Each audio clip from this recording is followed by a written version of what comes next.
I'm Gami. I'm doing the search engine usage. The search engine usage of the museum is relatively good. It's very quick and it's very easy to get access to.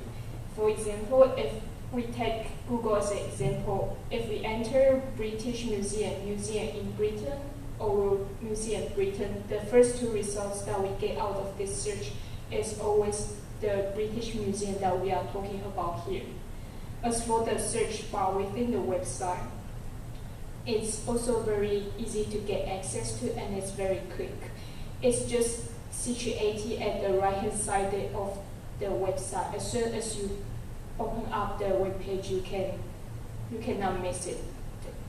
For example, if we want to find out more about Egypt, we enter Egypt on the search bar, and within less than 1 second, we can have access to links that will lead us to learn more about history, painting, exhibition, learning, and there is also the possibility of downloading in documents, either for teachers, for teaching materials, or self-learnings. The user expectation nowadays is very high. The internet users now, they have a very high expectation for the internet. We want the internet to be fast, to have a very good content, to be customized. But for the search engine usage of the website, it's not necessarily the case. So that we will suggest the search engine to be more diversified, such as that the users could put time period, the painting, the painters, so that they could have access to their specific information they want right away.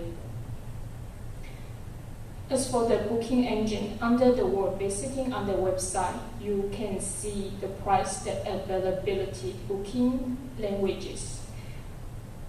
Users could also have access to the multimedia booking guide. It is basically the audio commentary and images of 200 objects in 60 galleries. And there is also an interactive map for navigation. As mentioned before, 10 languages are offered. And in order to satisfy the needs and wants of different diversified groups, the museum has also different kinds of guides, such as for children. It aims at their learning, it facilitates the learning of the children by integrating games. And there is also the British Sign Language Guide, which has all the highlights of the museum, so that it helps the visitors a lot to guide their trip.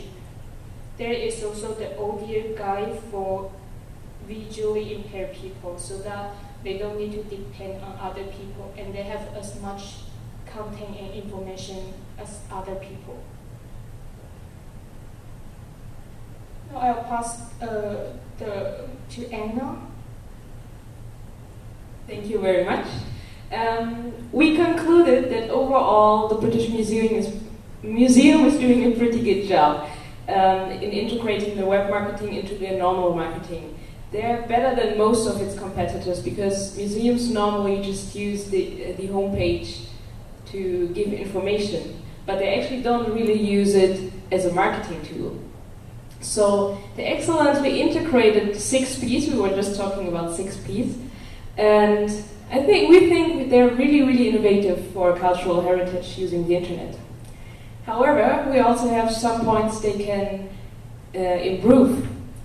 First of all, they should clearly rearrange the navigation because the user might get confused when using it.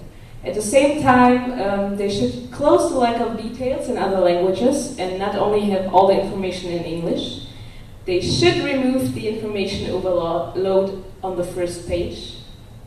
The news need to be updated more regularly. The latest news from 2009, that doesn't work, not nowadays. In order to get the 7th P, they could introduce a virtual tour. So far they only have a visual tour. They might introduce the virtual tour too.